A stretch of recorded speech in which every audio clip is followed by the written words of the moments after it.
وہ پولیس والے اس وقت کہاں تھے؟ اگر وہ 9 مئی سے پہلے سن کے آئے تھے تو انہوں نے کوئی رپٹ درج کی تھی، انہوں نے کوئی مقدمہ درج کروایا، انہوں نے کسی کو بتایا، یا وہ مئی کا وقوع ہے اور کئی مہینے بعد وہ ایک اور مقدمے میں سپلیمنٹری اسٹیٹمنٹ دے کے وہ نامزد کرتے ہیں؟ تو ان کی کہے کی کیا حیثیت ہے؟ اور جس مقدمے میں وہ مسلم لیگ نون حملہ کیس تھا، لاہور ہائی کورٹ نے کہا کہ جس مقدمے میں عمران خان کے خلاف وہ اسٹیٹمنٹ دی گئی، اس مقدمے میں عمران خان کی عبوری ضمانتیں منظور ہو چکی ہیں۔ 5 مقدمات میں عبوری ضمانتیں منظور ہوگی، ٹوٹل 17 مقدمات ہیں، 5 میں عبوری ضمانتیں منظور ہوئیں، 4 مقدمات میں ضمانت بعد از گرفتاری۔ دوسرے جج جج ارشد تھے، انہوں نے ارشد جاوید، انہوں نے ضمانت منظور کر لی اور انہوں نے بھی پھر پوری چارج شیٹ جاری کی جو مقدمہ بنایا گیا۔ عمران خان کے خلاف 9 مئی کے 12-13 مقدمات جو پنڈی کے تھے، ان میں تمام میں ضمانتیں منظور ہو گئیں۔ سیم الزام ہے جی ایچ کے اوپر، اگر حملہ ہوا تو وہاں بھی وہی الزام ہے، وہاں دہشت گردی عدالت ضمانت منظور کر رہی ہے، انہی ایویڈنس کی بنیاد پر، انہی ثبوتوں کی بنیاد پر، انہی ڈاکومنٹس کی بنیاد پر۔ اور عمران خان کی 9 مقدمات میں، لاہور کے 9 مقدمات میں 5 میں عبوری، 4 میں ضمانت بعد از گرفتاری پہلے منظور ہو چکی ہے۔ اور پھر جج منظر علی گل نے 8 مقدمات میں ضمانت خارج کی۔ وہ معاملہ جب لاہور ہائی کورٹ میں گیا تو کئی مہینوں سے، تقریباً 6 مہینوں سے یہ لاہور ہائی کورٹ میں زیر التوا تھیں 8 مقدمات میں ضمانت کی درخواستیں۔ اس میں جو پہلے جج صاحب تھے طارق سلیم شیخ صاحب تبدیل ہو گئے، ان کی جگہ پہ طارق باجوہ صاحب آ گئے، طارق مقبول باجوہ صاحب، جو 26ویں ترمیم کے بعد جو اپوائنٹمنٹس ہوئی ہیں ججز کی۔ تو پہلے جب ہم لاہور ہائی کورٹ کی بات کرتے ہیں، اس وقت چیف جسٹس جو امیر بھٹی صاحب بھی گزرے ہیں، جو بھی ہوتے تھے، لیکن ہم نے دیکھا پھر یہ بینچ تھا، اس بینچ کے فیصلوں کو اعجاز چودھری کی ضمانت کی درخواستیں شہباز رضوی صاحب کے ساتھ دوسرے جج صاحب تھے خارج کی، اور فواد چودھری کی درخواستیں خارج ہوئیں لاہور ہائی کورٹ سے۔ تو انہوں نے یہ کہا سپریم کورٹ آف پاکستان نے کہ یہ کوئی شاہی فرمان زیادہ ہے، فیصلہ کم ہے، یہاں تک عدالت کی جانب سے کہا گیا تھا۔ لیکن چونکہ ایک نظام ایسا ہے اور اس وقت نظام تیزی کے ساتھ جا رہا ہے، اور ہر صورت آئین اور قانون کی جو پاسداری ہے وہ ہمارے سامنے ہے کہ کس طریقے سے معاملات کو آگے بڑھایا جا رہا ہے۔ یہی وجہ ہے کہ پاکستان تحریک انصاف کے سربراہ عمران خان کی کل فیصلہ محفوظ ہوا 8 مقدمات میں ضمانت کی درخواستوں کا، اور کل 4 بجے تک انتظار کیا جاتا رہا۔ آج بھی جب عدالت میں سماعت ہوئی، پہلے جو ارجنٹ کیسز کو سنا گیا، پھر ریگولر کیسز کو سنا گیا، پھر سپلیمنٹری کیسز کو سنا گیا، اور تقریباً 2 گھنٹے کی سماعت کے بعد جب وہ بینچ اٹھ کے جانے لگا تو سلمان صفدر صاحب نے کہا کہ حضور والا عمران خان کی ضمانت کی درخواستوں پر فیصلہ کب سنائیں گے؟ تو انہوں نے فرمایا کہ ہاں آج سنا دیں گے۔ وہ فیصلہ 3:45 بجے سنایا گیا، یعنی 24 گھنٹے فیصلہ محفوظ رکھنے کے بعد سنایا گیا، اور 8 کی 8 ضمانت کی درخواستوں پر عمران خان کی ضمانتیں خارج کر دی گئی ہیں۔ سپریم کورٹ آف پاکستان میں اعجاز چودھری کے فیصلے پر جب ججمنٹ آ گئی تو وہ رول آف کنسسٹنسی، ہمارا ضابطہ فوجداری یہ کہتا ہے کہ پھر انہی الزامات پر جن کی ضمانتیں ہوں گی ان کو as a matter of right دیا جائے گا، اور ان کو بھی نہیں دیکھا گیا پروسیکیوشن کا کیس کیا تھا، کس طریقے سے تھا۔ وہ صحافی جن کو کہا جاتا ہے کہ وہ پرو گورنمنٹ صحافی ہیں، وہ کہہ رہے تھے کہ عمران خان کی 5 مقدمات میں ضمانت منظور ہو جائے گی، 3 کی حد تک خارج ہو سکتی ہے۔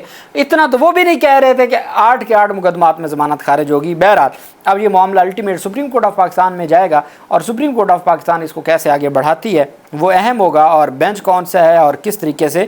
ہاں یہ ضرور ہے کہ جو عمران خان کی اب 26 جون کو جو 190 ملین پاؤنڈ کیس میں فیصلہ آنا ہے، وہ بھی پھر ہمیں سمجھ آ گیا ہے کہ وہ فیصلہ کیسے آنا ہے، اور پھر یہی ہو سکتا ہے کہ کچھ ہفتہ 10 دن 15 دن جو ان کی رہائی کا ایک معاملہ تھا وہ آگے ہو جاتا۔ آج ضمانتیں منظور بھی ہو جاتی تو انہوں نے کون سا رہا کرنے دینا تھا، کسی اور مقدمے میں گرفتار کر لیتے۔ تو یہ ایک نظام ہے، اور جب تک نظام ایسی چلے گا تو یہ چیزیں بھی چلتی رہیں گی۔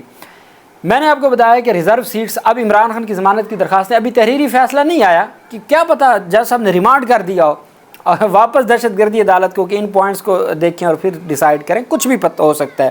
لیکن اہم بات یہ ہے کہ اب یہ ضمانت کی درخواستیں امید ہے کہ سپریم کورٹ میں جائیں گی۔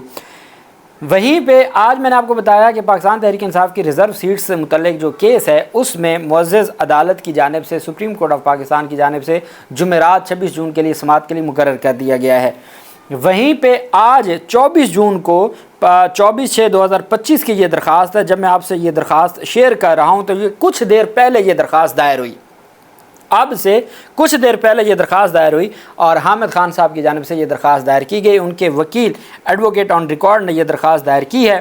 درخواست اس وجہ سے اہم ہے کہ اگر 26 کو سماعت ہوتی ہے تو 26 کو سلمان اکرم راجہ صاحب کے دلائل ہوں گے, اس کے بعد حامد خان صاحب کے دلائل شروع ہونے ہیں. سنی اتحاد کونسل کی کچھ ریویو پٹیشنز میں فیصل صدیقی وکیل ہیں اور کچھ ریویو پٹیشنز میں حامد خان صاحب وکیل ہیں. ابھی حامد خان صاحب کے دلائل شروع ہونے ہیں. حامد خان صاحب پچھلے ہفتے بھی سماعت کے اختتام پہ انہوں نے برہمی کا اظہار کیا تھا کہ اتنی تیزی کیا ہے, اتنی جلد بازی کیا ہے کہ آپ پہلے 12 جولائی کا فیصلہ تھا اور یہ سماعت کے لیے مقرر نہیں ہوئی, اب مئی میں مقرر ہوتی ہیں اور اب آپ اس کو فوری طور پر ختم کرنا چاہتے ہیں, ایسا کیا ہے؟ اب حامد خان کی جانب سے CRP نمبر 1264/2024 ہے, یہ سول اپیل نمبر ہے 333/2024 جو اوریجنل کیس تھا. Election commission of Pakistan through its secretary Islamabad versus Sunni Ittehad council through its chairman Faisalabad and others application for adjournment. یہ درخواست ہے التوا کی حامد خان صاحب کی جانب سے.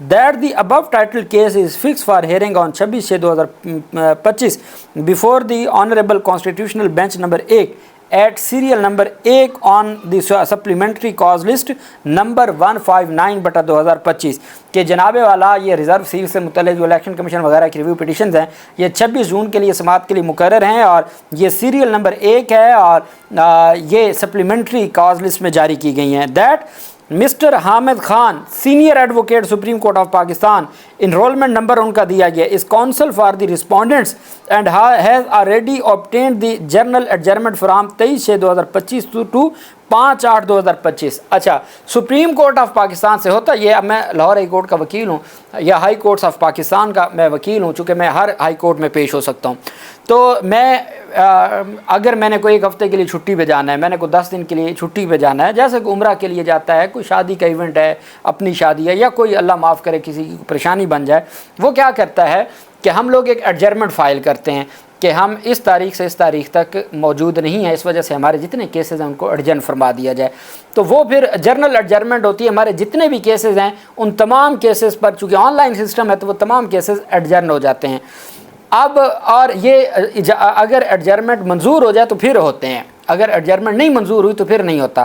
حامد خان نے کیا کیا کہ جب سپریم کورٹ آف پاکستان میں ابھی یہ سماعت کے لیے مقرر نہیں ہوا تھا ریزرو سیٹس کا کیس, 23/6 کو انہوں نے ایک درخواست دائر کی جرنل ایڈجرمنٹ کہ جناب والا میں 23/6/2025 سے لے کے 5 اگست 2025 تک اویلیبل نہیں ہوں, میرے تمام مقدمات کو ایڈجرن کیا جائے, جن مقدمات میں پٹیشنر کی طرف سے ہوں یا جن مقدمات میں رسپونڈنٹس کی طرف سے ہوں, اور وہ جرنل ایڈجرمنٹ منظور ہو چکی ہے. دلچسپ بات یہ ہے کہ وہ منظور ہو چکی ہے. اب یہ آئینی بینچ یہ نہیں کہہ سکتا کہ جی نہیں ہم اس ایڈجرمنٹ کو نہیں قبول کرتے, چونکہ وہ منظور ہو چکی ہے. Counsel for the respondents and have already, مطلب وہ حاصل کر چکا ہے, obtained the general adjournment from 23/6/2025 to 5/8/2025 hence he is not available on the said dates. اس وجہ سے وہ 23 جون سے لے کے 5 اگست تک وہ اویلیبل ہی نہیں ہے. اور اس میں پھر کاپی آف جرنل جو ایڈجرمنٹ ہے اس کو اٹیچ کیا ہے ساتھ کہ جناب یہ جو ہمیں جرنل ایڈجرمنٹ ملی ہے جو ہماری اپروو ہوئی ہے سپریم کورٹ کی جانب سے, اس کی کاپی بھی ساتھ لفظ کی ہے. That the other side has been informed accordingly, اس وجہ سے جو ہمارے مخالف فریق ہیں ان کو بھی بتانا ضروری ہے, اس وجہ سے یہ میں درخواست دائر کر رہا ہوں. Under the above circumstances it is humbly prayed that the above title case may be graciously be urgent in the interest of justice. اس وجہ سے مہربانی کر کے جو ریزرو سیٹس سے متعلق کیس ہے اس کو آپ 5 اگست تک ایڈجرن کر دیں, 5 اگست تک آپ اس کو ایڈجرن کر دیں تاکہ یہ انصاف اور قانون کے تقاضوں کے مطابق ہو سکے. اب حامد خان بڑی گیم کر گئے ہیں قانونی اور آئینی. پہلے انہوں نے اپنی ایڈجرمنٹ منظور کروا لی 23/6 سے 5 اگست تک کے لیے, اور اب انہوں نے ریٹن جمع بھی کروا دی ہے. اب حامد خان صاحب اگر پیش نہیں ہوتے, چونکہ ایڈجرمنٹ ہے وہ ابھی کسی صورت پیش نہیں ہوں گے, ان کو مجبور نہیں کیا جا سکتا کہ وہ آ کے پیش ہوں. اب اگر حامد خان کے پیش ہوئے بغیر اور ان کی جرنل جو ایڈجرمنٹ ہے وہ منظور ہونے کے باوجود اگر ان کو موقع نہیں دیا جاتا اور ان کی غیر موجودگی میں کیس کو ڈیسائیڈ کر دیا جاتا ہے تو پھر کوئی رہی سے اگر کسر تھی نظام کی تو وہ بھی نکل جانی ہے. تو حامد خان نے بڑے اہم, میں ایک ہمارے دوست ہیں سینئر صحافی ہیں تو وہ بڑے ناقد ہیں حامد خان صاحب کی کو بڑی تنقید کرتے ہیں.